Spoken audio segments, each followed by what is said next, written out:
Assalamualaikum warahmatullahi wabarakatuh. Ya, saudaraku, saya ingin menyampaikan suatu pengalaman ya tentang sosialisasi dakwah tauhid, membersihkan kesirikan dari perilaku hidup manusia. Tahun 2016 ya, kita pernah mengadakan sosialisasi tentang ruqyah syariah,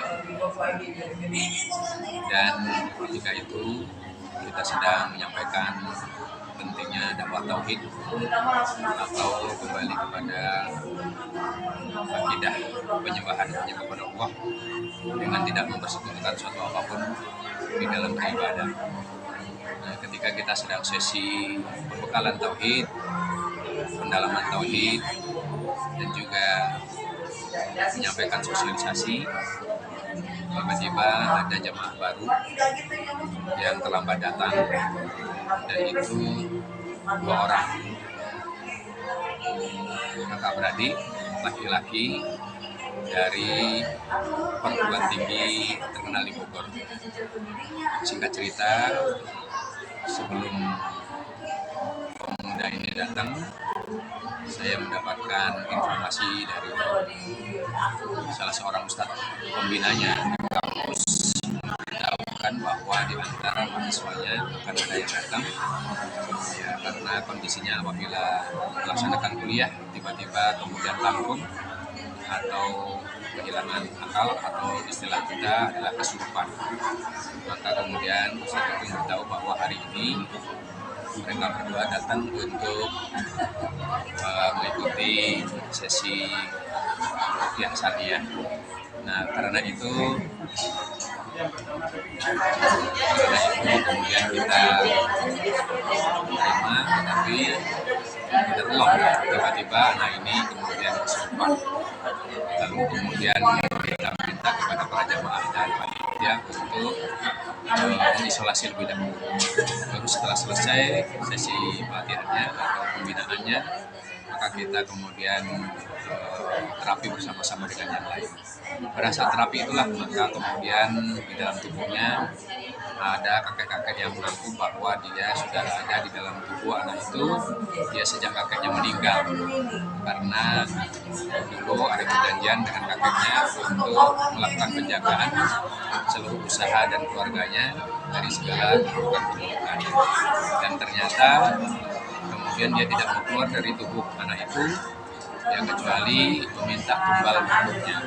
Dan karena itulah maka dia mendatangi atau masuk dalam tubuh mahasiswa ini ya, sehingga dengan tujuan adalah untuk meminta tumbal atau dia si pemuda ini akan ditumbal.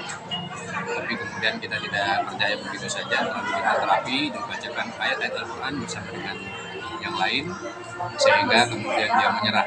Tapi menyerahnya itu juga cukup lama karena memakan waktu kurang lebih 2 jam ya, di ruqyah dibacakan ayat-ayat Al-Quran berkali-kali berulang-ulang ya, begitu banyak, sehingga dia merasa gak nyaman, akhirnya menyerah. Tetapi sebelum menyerah itu kemudian dia melawan ya, dengan terpaksa. Kemudian pada saat itu kita terapinya mengancam ya, menginterogasi dengan ancaman, yaitu disembelih atau digorok lehernya. Maka ketika dia membantah, tidak mau bersyahadat, tidak mau bertobat, tidak mau keluar, kita paksa dengan disembelih atau digorok ya, dengan berisyarat. Jadi anak muda itu kemudian kita bacakan kalimat la ilaha illallah wahdahu la syarikalah lahul mulku wa lahul hamdu wa huwa ala kulli syai'in qadir. Kemudian kita berikrar kepada Allah, ya Allah jadikanlah kalimat thayyibah ini sebagai pedang terhunus yang sangat tajam untuk menggorok makhluk yang ada dalam tubuh pemuda ini. Maka kita gorok lehernya dengan isyarat tangan kita. Jadi ya, tangan dibeginikan sambil membaca kalimat thayyibah tadi, la ilaha illallah wahdahu la syarikalah, berulang. Nah, rupanya dia teriak-teriak kemudian marah ya, sehingga ketika itu dia muntah darah tapi tidak banyak. Nah, kemudian dia marah dan mengaku, saya ini adalah Jenderal Litoko. Jenderal Litoko, dari mana kalian? Dari Medan, dia bilang begitu. Memang anak ini dari Medan, ya, mahasiswa dari Medan.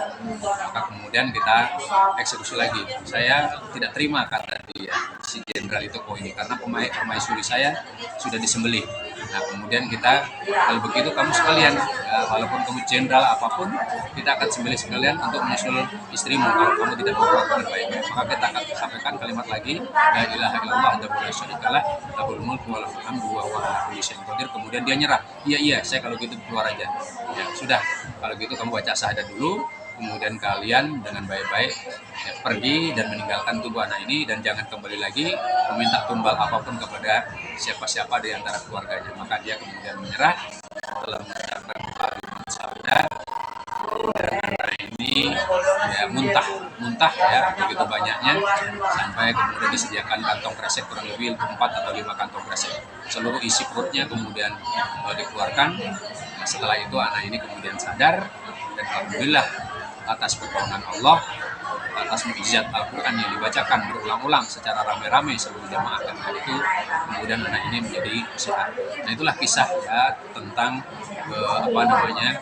tentang seseorang yang dijadikan tumbal oleh kakek moyangnya atau leluhurnya untuk penjagaan, untuk pesugihan, atau untuk hal-hal yang lain.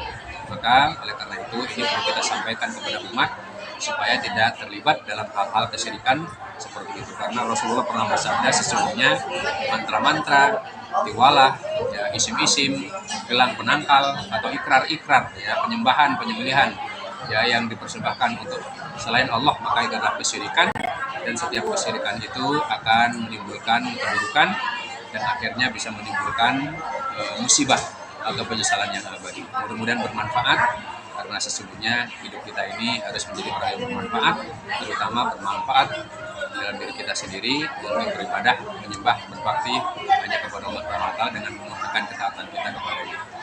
Demikian, terima kasih, mudah-mudahan menjadi ilmu yang bermanfaat. Nanti uraiannya kita akan tulis secara lengkap ya di dalam